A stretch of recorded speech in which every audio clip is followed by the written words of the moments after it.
Buen día a todos los que nos escuchan hoy, buen día a Gustavo, nuestro invitado del día de hoy a Wanderlust, hoy con un tema bien interesante como siempre, desde la parte académica, desde lo que la Universidad, la UCEBA, quiere discutir y que la gente de nuestra sociedad pues empiece a reflexionar un poco al respecto.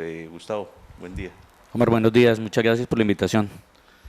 Pues es un placer para nosotros tenerlo acá como siempre para discutir un poco sobre el tema de educación, pero hoy queremos hablar un poquito de educación, digamos, desde el aspecto más filosófico que esperaría uno tener un poco en cuenta y que hay veces como que se desaparece, o sea, uno escucha a los docentes, una reflexión que yo hacía hace unos meses fue que hubo seguidos una protesta del magisterio y una protesta de los camioneros. Yo decía que me parecía tenaz que uno escuchara las entrevistas en el noticiero y se viera muy parecida. Sí, yo creo que en general en Colombia la educación tiene un problema estructural, no es un problema coyuntural. Creo que tiene que ver con el hecho de que en Colombia no hemos pensado, no hemos discutido como sociedad los fines de la educación, el por qué y el para qué de la educación. Hemos discutido el cómo, el con quién, el con dónde, el cuándo, pero no hemos discutido los fines, no hemos discutido las finalidades. Entonces, en la medida en que no discutimos las finalidades, la educación se termina constituyendo en una especie de colcha de retazos que resuelve problemas a medida que van apareciendo. Y además que va quedando al servicio del aspecto político, entonces cada quien llega y arma su propia colcha de retazos y a la final es una más grande aún. Sí, sí, completamente. Mire que si uno lo mira desde esa perspectiva, por ejemplo, los programas que hay en educación en Colombia son remediales.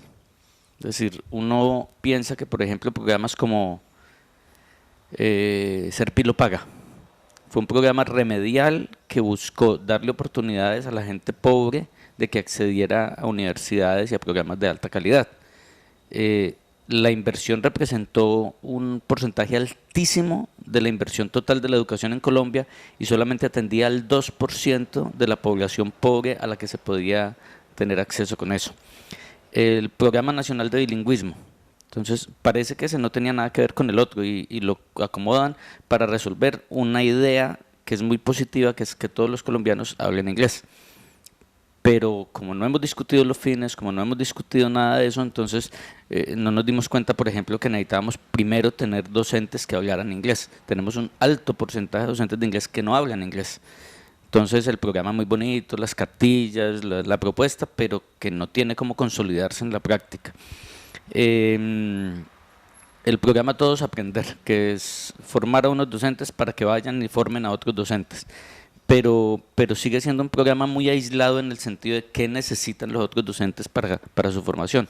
Entonces, como no se ha discutido lo grueso que es bueno, digamos, ¿qué necesita un muchacho cuando se gradúa de quinto de primaria? ¿Qué necesita cuando se gradúa de 11? ¿Qué saberes reales necesita en la sociedad contemporánea? Que es el punto de partida real, ¿no? O sea, la educación, y yo es lo que quiero tocar, es dónde, qué deuda tenemos nosotros como docentes con respecto a la sociedad, precisamente por eso, porque todo lo que estamos haciendo, un proceso de 11 12 años, en algunos casos más, ¿a qué apunta? ¿A qué va? Sí. ¿A dónde llega? Porque uno ve que precisamente las políticas tocan algunos, unos que otros que a la final es ayudarles a que logren llegar a la universidad, pero que la mayoría de ellos pues tienen la idea de que van a llegar porque pues son estudiosos, porque son precisamente muchachos pilos. Más de la mitad son el resto. Y uno ve, por Muchos ejemplo, más, el la verdad. aspecto, o sea, cómo se empiezan a mezclar otros aspectos como la delincuencia, donde uno ve, bueno, quiénes son, porque usted llega y coge una banda, la policía llega y coge una banda de 40 y a la semana ya está reemplazada esa banda. Entonces, ¿quiénes son los que llegan a reemplazar? Pues muchachos que ya saben que han ido formándose también es en eso. Pero entonces, ¿dónde está la educación de esos muchachos para que realmente, porque es que claro, o sea, sobre la misma problemática social que tenemos, cómo hacer que la mente tienda más bien a buscar una solución o a ser agentes de mejora cuando están en esas dos situaciones. O sea, es más fácil conseguir trabajo porque una de las problemáticas es esa, ¿no? O sea, mientras que usted tiene que hacer un currículo y maquillar la hoja de vida para conseguir un trabajo cuando es un muchacho que sale de 11, al lado del vecino llega con una camioneta grandota que se ganó porque tiene su negocito por ahí en una banda. Entonces, Omar, yo creo que la deuda en general no es solo de los maestros, ¿no? Creo que el problema fundamental es que aquí todos tenemos una cosa que yo llamo el síndrome de Poncio Pilato. Todos nos lavamos las manos. Entonces la sociedad se lava las manos en la escuela, la familia se lava las manos en la escuela se lava las manos en la sociedad o en la familia. Entonces decimos, no, es que la responsabilidad de la familia es educarlos para nosotros darles conocimientos, y entonces la sociedad dice, no, es que la responsabilidad es de la familia y la escuela para formar al sujeto, pero realmente no hay una mirada estructural del problema desde lo educativo. Yo creo que si hay un agente que pudiera contribuir a la transformación social es la educación. Creo que por encima de muchos otros, la educación debería constituirse como en el pilar serio, real de transformación social. Ahora, ¿de qué depende eso? Depende de que cambiemos el paradigma, la mirada que tenemos de qué es la escuela y para qué sirve, qué es el colegio y para qué sirve. incluso podríamos pensar ahí en que ese paradigma tendría que quitar, o sea, cuando hablamos de esa educación en la sociedad, quitar la idea de que es precisamente en la escuela. O sea, tenemos que escolarizar todo y Claro. la solución va por cátedras y por contenidos. Cuando hablaron de la cátedra de paz, siempre se fue a una cátedra. Cuando se habló de, o sea, cada tema que se va cogiendo se va convirtiendo en una cátedra y en un Sí, contenido. pero es lo que te decía, Omar, que en la política colombiana los programas son remediales. Es decir, en la Constitución del 91, lo primero que surgió, bueno, ¿y cómo vamos a socializar eso? Entonces una cátedra obligatoria de Constitución para todo el mundo. Cuando descubrieron que las niñas estaban quedando embarazadas a los 14 años, entonces una cátedra de educación sexual que no remedió absolutamente nada. Ahorita firmamos la paz con la FARC, entonces una cátedra de paz. Es decir, son asuntos remediales que no atienden a la discusión gruesa que debería ser qué tipo de ciudadano debemos formar para la Colombia contemporánea en todos los escenarios, porque no es lo mismo formar un ciudadano en Bogotá que formarlo en Barragán. Es decir, son dos escenarios diferentes, y en ese sentido la escuela entendida como sistema, no la escuela, el colegio, la universidad, el contexto educativo, debería empezar a pensar en sus fines en términos sociales, en términos de su impacto social, de su naturaleza social, no solamente de su vocación académica. Porque, por ejemplo, creo que uno de los compromisos hoy de la escuela debería ser fundamentalmente empezar a formar mejores seres humanos. Yo entiendo que si el estudiante entra con el peor de matemática, pues lo que uno espera es que aprenda matemáticas, y si entra con el peor de inglés, uno espera que aprenda inglés. Pero simultáneo a eso, creo que la labor fundamental de la escuela es formar mejores personas. Por ejemplo, hoy las pruebas saber quinto, noveno, 11, las pruebas saber pro, enfatizan en otros aspectos distintos a los que se enfatizaba antes. Por ejemplo, una de los módulos gruesos se llama competencias ciudadanas. ¿Qué tan competente es el sujeto para compartir en un contexto, en un ámbito social? Pensamiento crítico y lectura crítica. ¿Qué tanto logró la educación despertar la capacidad del sujeto de pensar, de racionalizar, de producir, digamos, sentidos lógicos al análisis de la realidad? El asunto sigue siendo entonces, de todas maneras, pienso yo que hay que romper el esquema desde la misma escuela. O sea, tenemos que entender que esas soluciones primero tienen que bombardearse de diferentes maneras. O sea, el aspecto de la familia es uno de los que me parece a mí muy neurálgico, porque si bien es cierto, o sea, la realidad que dicen los profesores de que los muchachos llegan con ya una diversidad diferente, unos valores diferentes a lo que venía antes, y de pronto muy poco claros, porque es un aspecto también ya generalizado en la sociedad. Lo cierto también es que los docentes son los que tienen el conocimiento de la pedagogía, de la psicología unida hacia esa pedagogía, o sea, hacia dónde deben de llegar y cuál debe ser el aspecto. Entonces hay que generar nuevos espacios y ahí tiene que también tocar la política. O sea, nosotros tenemos que exigirle más que salones y eso, tenemos que empezar a exigir nuevos espacios pedagógicos donde empiece a crearse cultura, donde empiecen a generarse diferentes movimientos, porque ¿quién le dice, por ejemplo, a esta muchacha de 15 años cómo educar al niño? Sí, claro, yo creo que tiene que ver, Omar, con una cosa muy puntual. Reconocemos que la sociedad está fragmentada y está distorsionada, eso lo sabemos. Sabemos que los ambientes en los que se mueven los niños son ambientes complicados, y los jóvenes, de drogadicción, de microtráfico, de consumo de alcohol, de prostitución, de bueno, todos los problemas sociales que ya están sobrediagnosticados, digamos. Sabemos que las familias hoy son sumamente disfuncionales, no en general, pero hay un fenómeno de disfuncionalidad familiar que está creciendo, ¿cierto? No, y Que los Colombia jóvenes es el es uno mayor de en los agentes, Latinoamérica claro. que tiene Eh, la mayor tasa ¿quién, de madresolterismo, por ejemplo. quién cría a los niños? A los niños ya no los cría el papá y la mamá. Los niños están o con la empleada, o están con la tía, o están con la abuelita, o están solos, ¿cierto? Porque los papás o están trabajando, o están separados, o están en actividades ilícitas, o cualquier cosa de esas. Repito, no es la generalidad, pero es un fenómeno que está creciendo en Colombia y eso es innegable. Si la sociedad no está funcionando como debería, si la familia no está funcionando como debería, yo pienso que la escuela tiene que ser el punto de anclaje, tiene que ser el escenario en el que el muchacho encuentre eso que no se le da de afuera. A veces yo siento que la escuela de alguna manera se convierte en un espejo de la realidad. Yo pienso que debería ser al revés, que la escuela debería ser un referente en el que la realidad se mire, en el que la sociedad se mire, en el que la familia se mire para poder repensarse, digamos, al interior de sus procesos. Lo que vos decías de la política me parece muy interesante, ¿no? Es decir, tiene que haber unas voluntades. Y yo creo que esas voluntades, yo a veces pienso que no salen de arriba hacia abajo, sino de abajo hacia arriba. Que esas voluntades de transformación deberían salir de la base docente y empezar a construirse hacia arriba. Ya sabemos que de arriba hacia abajo no ha funcionado, ¿no? No, porque además Las políticas, la política funciona en su status quo y no va a claro, cambiar. y digamos, estando en ella. el macrocurrículo, que es como la visión nacional de la educación, pues es lo que yo te decía, un poco de cosas, proyectos y programas fraccionados que no tienen una lógica social. Entonces, en ese sentido, yo pienso que tendría que salir desde abajo, desde la lógica del docente, empezar a pensar en propuestas pedagógicas innovadoras que transformen no solamente los conocimientos, no solamente la transmisión de saberes, sino también lo social. Ahora, eso implica también que necesitan unas apuestas políticas. Vos decías ahora, no se necesitan tantos salones.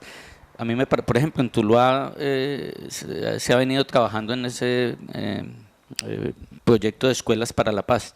Entonces tumbaron unos colegios, en este momento las obras están detenidas, pero están levantando pues unos colegios grandes, se supone que muy adecuados al tema de la jornada única y demás.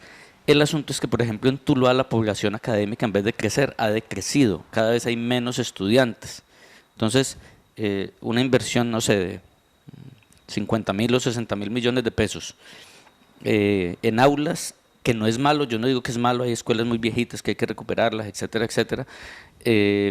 ¿Cuánto se pudo haber hecho, por ejemplo, en formación de docentes, en integración de grupos de trabajo con docentes, padres de familia, estudiantes, en proyectos sociales al interior de las instituciones?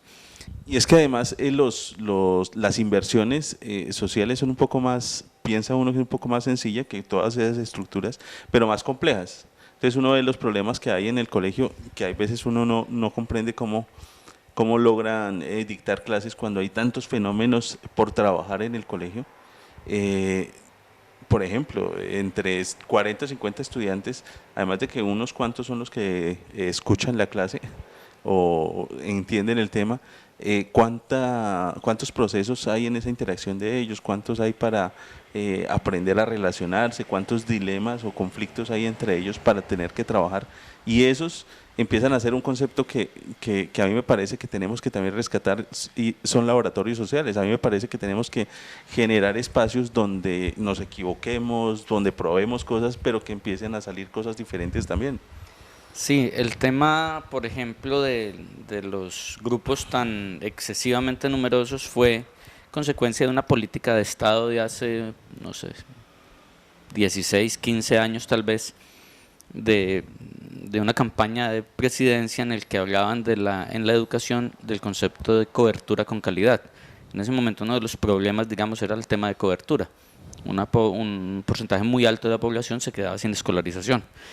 Entonces, la propuesta pues en ese momento fue cobertura con calidad. La lógica de la cobertura con calidad es que si yo tengo un salón de primero, de básica primaria, con 20 muchachos o 25 muchachos, entonces pues simplemente construyo un salón nuevo, lo doto con el nombre del profesor y ya amplío la cobertura, tengo ya no 25 sino 50 y tengo calidad. La estrategia de ese momento del gobierno fue mucho más sencilla, simplemente compró 25 sillas nuevas y las metió en el mismo jalón. Entonces ya quedaron grupos de 50. Entonces se logró, digamos, en cierta medida, digamos, los indicadores de cobertura, pero la calidad se sacrificó completamente. Porque es que si consideramos la educación como un proceso social, no puede ser un proceso de masificación social, no puede ser un proceso en el que formemos individuos iguales, ¿no? No, y Individuos además en cuando serie. entendemos la complejidad, o sea, si es complejo entender todas las situaciones de un estudiante y poder servir a todas ellas, o sea, poder darle un manejo. Imagínese pues una persona, un docente, poder llegarle a esas 50 personas con toda esa complejidad y con todas sus características de personalidad Sí, claro. pues una cantidad de cosas más que uno ve desde la parte social, que tiene que ver con la parte familiar, que tiene que ver con las necesidades, que tiene que ver con las realidades en las que viven los muchachos. Howard Gardner habla de las famosas inteligencias múltiples, ¿no? Es decir, en este momento está hablando de 8 inteligencias y está trabajando en un proyecto de ampliar, digamos, el concepto. Dice, cada estudiante aprende de manera diferente porque tiene una inteligencia o unas inteligencias desarrolladas que son diferentes. En ese sentido, pues la labor del docente es mucho más complicada porque es entender las dinámicas no solamente culturales y sociales y demás, sino cognitivas de los estudiantes. Yo creo que por eso es que la educación precisamente pasa por el estado de la estandarización en los exámenes, la estandarización en los uniformes de los colegios, la estandarización, lo que busca fundamentalmente es facilitar procesos en los que se le puede dar a todos lo mismo sin particularizarlos, sin entender las particularidades de cada uno, sino simplemente esperar que todos tengan, digamos, las mismas condiciones. Yo a veces cuando me invitan, por ejemplo, a dar conferencias o capacitaciones a los colegios, yo les pregunto a los profesores, ¿ustedes pretenden que un estudiante de décimo, de noveno, sepa sociales, álgebra, español, inglés, bueno, educación física, artes, no sé cuántas cosas? ¿Cuántos de los profesores que hay aquí dominan todo eso? Cada uno tiene, el profesor de matemáticas, no domina artes ni sociales ni nada de eso, pero esperamos que el estudiante sea bueno en todo, que pueda destacarse, digamos, en todos los ámbitos, y eso pues no es Y fuera de cognitivamente eso, posible. la mitad o más de esos ámbitos se enfrían cuando uno sale del colegio. Sí, claro, no hay aprendizajes cuántos significativos. aspectos de lo que usted aprende en el colegio realmente, porque incluso eso, usted coge matemáticas, que es de las materias estrellas y lenguaje, en las que se fija el gobierno, y si usted llega a la universidad arranca de una vez por eso, o sea, por lo básico, porque tampoco asumen precisamente que usted sabe en matemáticas, sino le toca empezar de todas maneras a ver la misma matemática desde lo más básico Y lo o igual curioso, lo más y lo curioso, Omar, es que esos muchachos llegan a la universidad, en la universidad los formamos y cuando salen a la sociedad, igual la empresa tiene que formarlos nuevamente para esos ámbitos específicos del desempeño en los que la universidad no los formó. Digamos que eso me lleva como a volver al concepto inicial. es necesario que pensemos los fines de la educación, las finalidades de la educación. Creo que eso fue lo que hizo Freire, por ejemplo. Y por encima del currículo, porque es que también, o sea, es que hay que cambiar tantos aspectos, porque esa idea de que todo lo veamos como cátedra o como contenido nos hace más difícil la cosa, ¿no? O sea, tenemos que entender las situaciones desde la complejidad y empezar a trabajar desde esa complejidad, trabajar equipos de trabajo, trabajar de manera conjunta y al mismo tiempo varias cosas. Y de esa manera integrada también se van trabajando cosas como la interacción social, la Es que, mire que interpersonal. Freire, por ejemplo, en Brasil entendió eso y él empezó a concebir la educación como un asunto de liberación del sujeto de sus ataduras culturales y de sus ataduras sociales. A mí hay un concepto que me gusta mucho, que es la transversalidad, la transversalización de cosas. Uno dice, ¿por qué un muchacho que ve, por ejemplo, español toda la vida? Porque lo primero que le enseñan al niño cuando está pequeñito es a leer y escribir. Que ve durante la primaria español, que ve durante la secundaria hasta 11 ve lenguaje.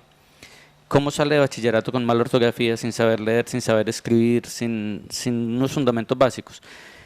Yo siempre he pensado que eso tiene que ver con el hecho de que eso no se transversalizó, porque el estudiante escribía bien para el profesor de español, pero no para otros, porque nadie más le exigía, digamos, esa competencia. Entonces no la desarrolló como competencia, O sino porque que se simplemente... mecanizaba. Sí, pero no la desarrolló como competencia simplemente porque no era una necesidad. Era solo necesaria para ganar español, no tenía otro sentido. Entonces, en esa medida yo pienso que si, por ejemplo, el lenguaje se hubiera transversalizado, los muchachos saldrían con las competencias en el dominio del español, en el dominio de la ortografía, en el dominio de la escritura, en el dominio de la lectura, digamos, con ciertos fundamentos. Y lo mismo pasa con la ética, es decir, la ética no puede ser una asignatura, la ética tiene que ser una transversalización a lo largo de todo el proceso de formación de los muchachos. Pero eso nos entre lleva también otros. a que cada cosa que hiciéramos en la escuela, nuevamente no solo en la escuela, sino en este tipo de proyectos, siempre tengamos un claro para qué, que muchas veces lo vimos. O sea, usted llega a un profesor y le pregunta y eso puede ser muy ofensivo en muchas ocasiones. Decirle a un profesor, ¿para qué veo esto? Sí, claro. ¿Para qué Sí, quiero ¿cuál es, yo cuál es la finalidad? Sí. Exacto. Yo- Pero sí nos da el hecho de eso. O sea, no me refiero solo a ponerle un para qué, sino que en el momento en que usted, por ejemplo, el lenguaje lo utiliza, lo empieza a utilizar para algo. O sea, ¿por qué no escriben todos en el periódico del colegio? Ahorita que los medios digitales pues tienen tanta fuerza, ¿por qué no empezamos todos a construir? Y en la medida en que uno construye, porque esta parte del audiovisual le enseña, o sea, esos youtubers que vemos hay veces también muy tonticos y muy eso, de todas maneras el proceso de ellos como en la parte personal de generar contenido, de tener que construir, les hace por lo menos tener que moverse mucho y probablemente si vemos desde los aspectos psicológicos, ellos ya han desarrollado unas habilidades a partir de que ellos tienen que responder, oye, ellos mismos se han colocado una responsabilidad y tienen que responder a ellas, en el tipo que sea. Pero ese tipo de aspectos de empezar a ver de una manera más holística, de empezar a construir. Y para cerrar esto, quiero que miremos en ese papel de los profesores, que yo creo que hay veces lo que quedamos en deuda como profesores precisamente por dedicarnos solamente a, que hay veces nos obliga también el mismo sistema, porque duramos más tiempo llenando llenando hojitas y tienen que entregar esto y una cantidad de cosas, más tiempo que lo que gasta uno realmente analizando qué necesitan mis estudiantes, qué es lo que yo quiero, cómo quiero transformarlo, porque en medio de tanta estandarización nos cuesta definir precisamente que cada estudiante pues tiene formas diferentes, incluso cada grupo, así sea, yo tenga siempre el de tercero, cada grupo de tercero llega con un aspecto diferente, con Sí, diferentes claro. formas, porque se entiende de una manera diferente Sí. o está metido en un conflicto diferente. Sí, yo pienso que ahí, primero, pues hay que empezar a reevaluar el concepto de la experiencia, ¿no? Un docente que ha hecho las mismas cosas durante 15 años, pues no tiene 15 años de experiencia, tiene uno de experiencia y 14 de repetición, porque se enfrenta siempre a realidades nuevas a las que no es capaz de adaptarse. Y cuando los Creo que estudiantes son a los que les toca adaptarse al Claro, profesor. creo y que no la al profesor. experiencia en ese sentido no tiene mucho valor. Insisto, creo que la deuda no es solamente de los maestros, pero podría partir por lo menos de que el maestro haga algo. Yo creo que en manos del maestro no está la solución a los problemas del mundo, pero no puede dejar de hacerlo por eso. si no lo está haciendo en gran medida la sociedad, si no lo está haciendo la familia, el colegio, la escuela, la universidad tiene que hacer algo. Y ese algo es la labor del maestro, no es una labor administrativa, es una labor pedagógica, es una labor de naturaleza sociohumanística, es decir, entender desde la perspectiva del sujeto cómo el maestro puede aportar esa formación. ¿Qué puede hacer? Pues yo recuerdo la anécdota del ancianito profesor, que a alguien le preguntaba, pero profe, en esta situación tan convulsa, tan complicada, ¿usted qué hace? Y el sabio profesor respondió, yo hago todo lo que puedo. Y creo que esa es la tarea del maestro, hacer todo lo que puede. Lo que no podemos hacer los maestros es no hacer nada. Eso sí sería nefasto, sería fatal, porque si el maestro no hace nada, entonces los estudiantes, los niños que llegan al sistema educativo se quedan por lo menos sin ese punto de anclaje que debería ser la escuela. Y que en la medida en que un maestro, o sea, varios maestros vayamos sumando conciencia y vamos sumando esfuerzos, pues el sistema también va a ir de pronto cambiando un poco. O sea, probablemente si en el colegio son 10, pero de esos 10, 3 empiezan a manejar algo diferente, a construir, pues los otros empiecen a copiar. Y después de que una institución empiece a hacer algo diferente y empiece a mostrar también cómo funciona diferente, pues lo que usted decía ahora, desde ahí empieza a demostrársele a los otros niveles que se puede transformar, que se puede hacer diferente las cosas, que se puede llegar. Hay una caricatura de Mafalda que es muy conocida, ¿no? Que alguien le dice, Mafalda, ¿y tú pretendes cambiar el mundo tú sola? Y entonces Mafalda dice, no, yo no estoy sola, ahí nos iremos juntando, ¿cierto? Y de eso se trata, de que nos juntemos, de que empecemos a liderar iniciativas desde la docencia, desde la academia. Por eso a mí me parece tan importante la tarea de formar licenciados y de formarlos en la perspectiva de su responsabilidad social como agentes sociales, no solamente como transmisores de conocimiento. Bueno, se nos acaba ya el tiempo, Gustavo. De todas maneras, gracias por estar acá y queda invitado siempre que tenga estos temas y reflexiones para hacer, porque hace parte de lo que estamos diciendo, de que la gente también nos escuche, que la gente, si quieren, vengan y nos pregunten y pues estamos aquí para cualquier alternativa en la cercanía que hay de la UCEBA con la sociedad y en la actualidad pues por los medios digitales pues es muy grande, entonces pueden apoyarse también en eso. Gustavo, muchas gracias entonces. Omar, muchas gracias. Gracias por la invitación, por permitirme pues abordar estos temas que son tan coyunturales en este momento y esperemos que en la medida en que sigamos haciendo como esta labor de concienciación y de difusión se puedan empezar a generar esos cambios que necesitamos. Ok, y muchas gracias a ustedes por estar aquí con nosotros. Sigan con nosotros también cada 8 días en Wanderlust. Oh, oh, oh, oh.